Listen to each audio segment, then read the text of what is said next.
नमस्कार, स्वागत है समाचार कैरी हिंदी न्यूज चैनल में। और आज आएगा जनादेश। 8 बजे से मतगणना शुरू हो चुकी है, 9 बजे से रुझान आने शुरू हो चुके हैं और दोपहर तक स्थिति साफ होगी। आज हरियाणा में रिकॉर्ड बनेगा या बदलेंगे हालात, इस पर चर्चा कर रहे हैं। आपको बता दें कि 10 साल बाद कांग्रेस सत्ता में वापसी करेगी या भाजपा हैट्रिक लगाएगी। हरियाणा में कभी भी किसी दल को लगातार तीसरी बार सत्ता नहीं मिली है। वहीं कांग्रेस दिल्ली तो भाजपा रोहतक से रचेगी चक्रव्यूह। बागियों निर्दलियों से संपर्क साधने में जुटे तमाम नेता। आपको बता दें कि चुनावी नतीजों को लेकर कांग्रेस में भाजपा अलर्ट है।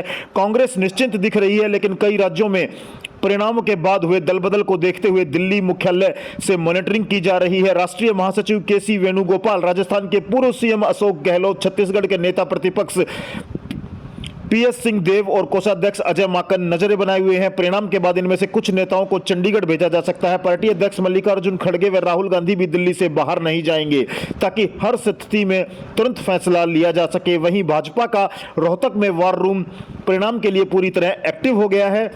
दिल्ली, रोहतक, चंडीगढ़ में मीटिंग हो चुकी है। सोमवार को केंद्रीय नेतृत्व ने हरियाणा के नेताओं के साथ ऑनलाइन मीटिंग की। एग्जिट पोल में सीटें कम दिखाए जाने से भाजपा की नजर बागियों पर है। भाजपा खुद के 40 के आसपास सीटें मान रही है, इसलिए जीत की प्रबल संभावना वाले बागी या निर्दलियों से संपर्क किया गया है।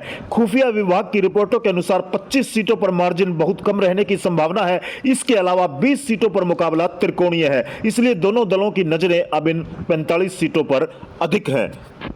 आपको यह भी बता दें कि भाजपा प्रदेश के राजनीतिक घटनाक्रम पर रोहतक से नजर रखेगी। वार रूम में संगठन मंत्री फणिंदर नाथ शर्मा, चुनाव प्रभारी सतीश पूनिया, सह प्रभारी विप्लव देव और संजय भाटिया रहेंगे। बहुमत से कोई पार्टी दूर रहती है तो पूरी रणनीति यही बनेगी।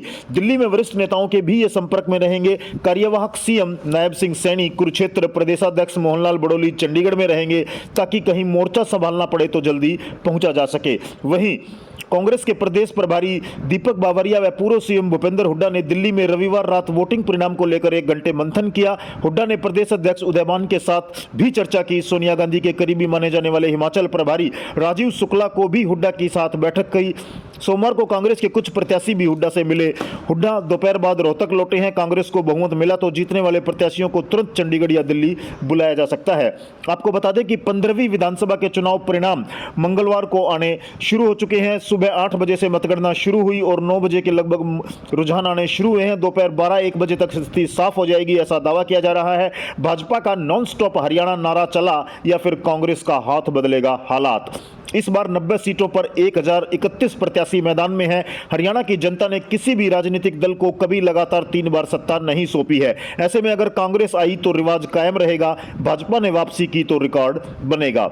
इस बार करीब 67.9% मतदान हुआ है, जो पिछली बार से 0.3% कम है। हालांकि चुनाव आयोग ने आज मतगणना के दिन ही वोटिंग के फाइनल आंकड़े जारी करने की बात कही है।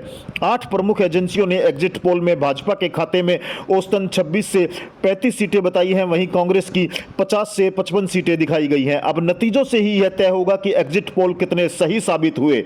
पूर्व सीएम भूपेंद्र हुड्डा ने कहा कि भारी बहुमत से कांग्रेस की सरकार बनने जा रही है। वहीं भाजपा के प्रदेश अध्यक्ष मोहनलाल बड़ोली ने कहा है कि भाजपा की 46 सीटें आ रही हैं।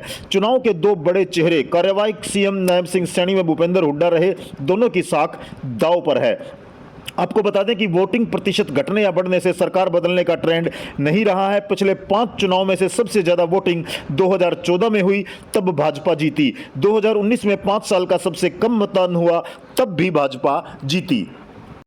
खास बात यह है कि मतगणना से एक दिन पहले सोमवार को रोहतक में डी पार्क के सामने स्थित पूर्व सीएम भूपेंद्र सिंह हुड्डा की कोठी पर चहल पहल बढ़ गई। जिला प्रशासन ने वीवीआईपी ट्रीटमेंट की प्रक्रिया शुरू कर दी है। सुबह 8 बजे ही फोर्स तैनात कर दी गई थी। इस बार हरियाणा की महाभारत 2024 में 1031 प्रत्याशियों और कई दलों की हरियाणा में आज तय होगी राहें। सैनी हुड्डा की प्रतिष्ठा तो जजपा और इनेलो का भविष्य भी दांव पर है। मोहनलाल बड़ोली के प्रदेश अध्यक्ष बनने के बाद यह पहला चुनाव है।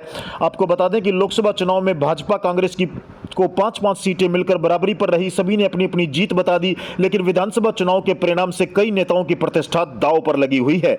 इसमें खुद की जीत से लेकर सरकार बनाने का दावा करने वाले तक नेता शामिल हैं, क्योंकि मामला अब तक प्रदेश में सरकार बनाने का है।